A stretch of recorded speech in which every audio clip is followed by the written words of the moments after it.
महाराष्ट्र में महायुति गठबंधन की सरकार तो बन गई, लेकिन यह कहना भी गलत नहीं होगा कि शपथ ग्रहण समारोह के दौरान फडणवीस, अजित पवार और शिंदे के बीच की दूरियां भी सबके सामने बाहर निकलकर आ ही गई। फडणवीस और अजित पवार की कुर्सी अगल बगल यानी एक साथ दिखी, तो वहीं शिंदे वहां से 4 कुर्सियां दूर बैठे दिखे।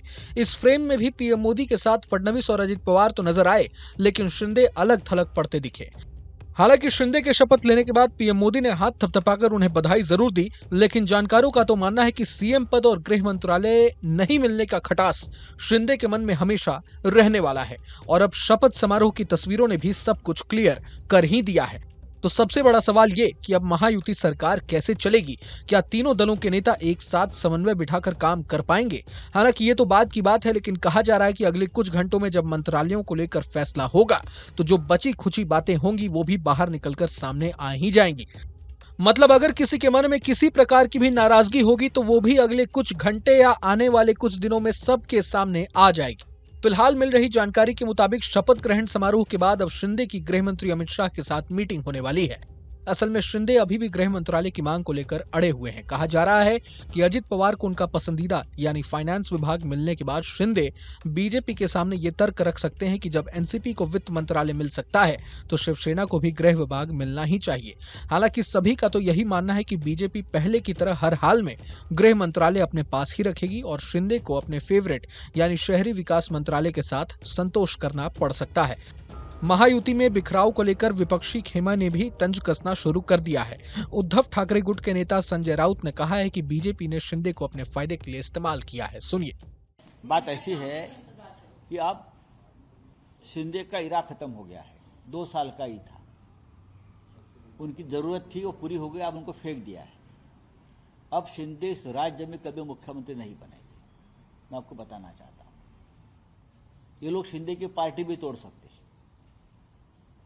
ये भाजपा की एक लाइन रही हमेशा पॉलिटिक्स में, जो उनके साथ काम करते हैं उनकी पार्टी तोड़ देते हैं, खत्म कर देते हैं। आज से देवेंद्र फडणवीस राज्य के मुख्यमंत्री हो गए, उनके पास बहुमत है।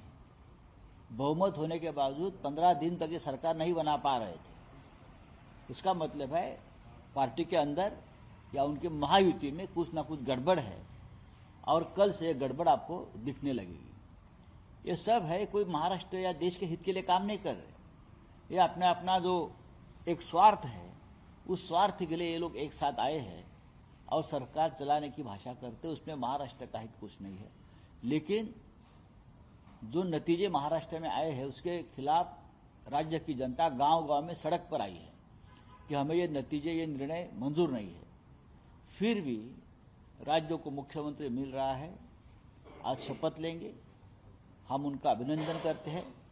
और आने वाला जो समय आपको मिलेगा उस पद पर बैठने का, आप महाराष्ट्र के हित के लिए काम करिए, इतना मैं कहूँ। अब भले ही शिंदे महायुति सरकार में डिप्टी सीएम जरूर बन गए हों, लेकिन आखिरी वक्त तक महाराष्ट्र में जो सियासी ड्रामा चल रहा था उसने दिल्ली तक हलचल बढ़ाकर रखी थी। सभी का सवाल यही था कि शिंदे शपथ लेंगे या नहीं।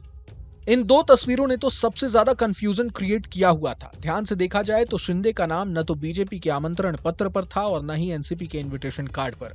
ऊपर से शिंदे गुट के नेताओं और विधायकों ने मामले को और ज्यादा उलझा दिया। किसी का कहना था कि जब तक शिंदे शपथ लेने के लिए तैयार नहीं होते हैं, तब तक कोई भी विधायक मंत्री पद की शपथ नहीं लेगा। मगर शपथ से ऐन वक्त पहले शिवसेना शिंदे गुट की तरफ से एक लेटर महाराष्ट्र राजभवन पहुंचता है, जिसने सब कुछ पानी की तरह साफ कर दिया। महाराष्ट्र के राज्यपाल को शिवसेना की तरफ से शपथ ग्रहण से महज 2 घंटे पहले शिंदे को लेकर जानकारी दी गई कि वो डिप्टी सीएम पद की शपथ लेंगे। अब आखिरी वक्त पर शिंदे ने ऐसा कौन सा ट्रम्प कार्ड चला, ये तो किसी को नहीं पता, लेकिन शपथ ग्रहण से पहले शिवसेना शिंदे गुट के नेता दीपक केसरकर का एक बयान काफी चर्चा में है। जब तक शिंदे के शपथ ग्रहण को लेकर तस्वीर साफ नहीं हुई थी, तो उस वक्त दीपक केसरकर ने मीडिया से बात करते हुए कहा कि अगर पीएम मोदी और अमित शाह की तरफ से शिंदे के पास कोई मैसेज पहुंचे तो वो मान जाएंगे।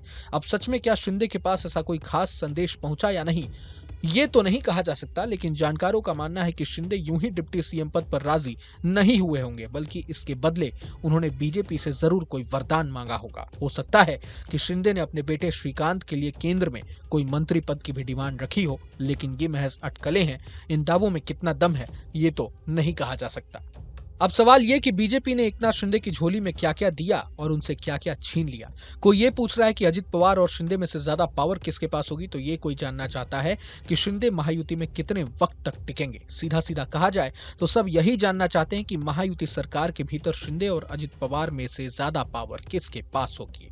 महाराष्ट्र सरकार के मंत्रिमंडल का फॉर्मूला 5 विधायक पर 1 मंत्री का बन रहा है। महायुति में मंत्रिमंडल का जो फॉर्मूला बना है उसमें जाहिर तौर पर बीजेपी बड़े भाई की भूमिका में रहने वाली है, लेकिन शिवसेना और अजित पवार के एनसीपी में से ज्यादा मंत्रालय किसे मिलेंगे ये हर कोई जानना चाहता है। एनसीपी विधायक छगन भुजबल ने साफ साफ शब्दों में एकनाथ शिंदे गुट की शिवसेना को संदेश देने की कोशिश की है। उन्होंने कहा कि अगर महायुति में स्ट्राइक रेट की बात की जाए तो बीजेपी पहले नंबर पर है और दूसरे नंबर पर अजीत दादा की पार्टी एनसीपी है, जबकि एकनाथ शिंदे की शिवसेना तीसरे नंबर पर है।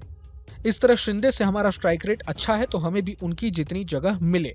अब जिस तरह छगन भुजबल ने कैबिनेट में शिंदे के बराबर मंत्रालय की मांग की है, इसका मतलब तो यही है कि अजित पवार ने भी बीजेपी पर विभागों को लेकर अच्छा खासा दबाव बना रखा है। मीडिया रिपोर्ट्स के मुताबिक महाराष्ट्र में सीएम सहित कुल 43 मंत्री बनाए जा सकते हैं। बीजेपी के हिस्से में 22 से 23 मंत्री पद आ सकते हैं। शिंदे की शिवसेना 57 विधायकों के आधार पर 15 मंत्री पद मांग रही है, लेकिन उसे 10 से 11 मंत्री पद मिल सकते हैं। ऐसे ही अजित पवार के खाते में 8 से 10 मंत्री पद आ सकते हैं। अब मंत्रिमंडल का जो फॉर्मूला बनाया गया है उससे तो यही लग रहा है कि शिवसेना और अजित पवार को लगभग बराबर बराबर विभाग मिल रहे हैं। हालांकि अब तक की जानकारी के मुताबिक मंत्रियों का शपथ ग्रहण 5 दिसंबर के बाद होगा, लेकिन किस पार्टी से कौन सा विधायक मंत्री बन सकता है इससे जुड़ी कुछ डिटेल सामने आई है। मीडिया रिपोर्ट्स के मुताबिक बीजेपी की तरफ से देवेंद्र फडणवीस, चंद्रशेखर बावनकुले, चंद्रकांत पाटिल, पंकजा मुंडे, गिरीश महाजन, आशीष शेलार, अतुल बचाव, रविंद्र चौहान, सुधीर मुनगंटीवार, नितेश राणे, गणेश नाइक, मंगल प्रभात लोढ़ा, राहुल नार्वेकर, अतुल भातखलकर, शिवेंद्र राजन भोसले, गोपी चंद पडलकर, माधुरी मिसाल, राधाकृष्ण विखे पाटिल और जय कुमार रावल। एनसीपी की तरफ से अजित पवार, धनंजय मुंडे, छगन भुजबल, हसन मुश्रीफ, दिलीप वलसे पाटिल, अदिति तटकरे, धर्मराव बाबा अतराम। तो वहीं शिवसेना की तरफ से एकनाथ शिंदे, दीपक केसरकर, उदय सामंथा, शंभूराज देसाई और गुलाब राव पाटिल मंत्री पद की रेस में है। बहरहाल किसे कौन सा मंत्रालय मिलता है ये तो कुछ ही घंटों में साफ हो ही जाएगा, लेकिन जिस तरह से देवेंद्र फडणवीस ने कमबैक किया है इसकी भी हर कोई तारीफ कर रहा है। जानकारी के लिए बता दें कि देवेंद्र फडणवीस तीसरी बार महाराष्ट्र के सीएम, तो वहीं अजित पवार के साथ महाराष्ट्र के छठे डिप्टी सीएम का टैग जुड़ गया है। शिंदे भी इस सरकार में डिप्टी सीएम का रोल अदा करेंगे। शपथ समारोह की बात करें तो इसमें पीएम मोदी, गृह मंत्री अमित शाह, यूपी के सीएम योगी आदित्यनाथ, बिहार के सीएम नीतीश कुमार, आंध्र प्रदेश के सीएम चंद्रबाबू नायडू समेत बीजेपी के तमाम मुख्यमंत्री और केंद्रीय मंत्री समेत कई अन्य नेता कार्यक्रम में मौजूद रहे। सचिन तेंदुलकर, शाहरुख खान, सलमान खान, संजय दत्त, रणबीर कपूर, रणवीर सिंह समेत 200 वीवीआईपीज भी कार्यक्रम में पहुंचे हुए थे। बहरहाल पूरे मसले को लेकर आप क्या सोचते हैं हमें कमेंट बॉक्स में जरूर बताएं। अगर आपको ये वीडियो पसंद आया तो लाइक करें और चैनल को सब्सक्राइब करें। वहीं तमाम बड़ी खबरों के लिए देखते रहें न्यूज नेशन। न्यूज नेशन अब व्हाट्सएप पर खबरों के ताजा अपडेट के लिए न्यूज नेशन के इस क्यूआर कोड को स्कैन करें।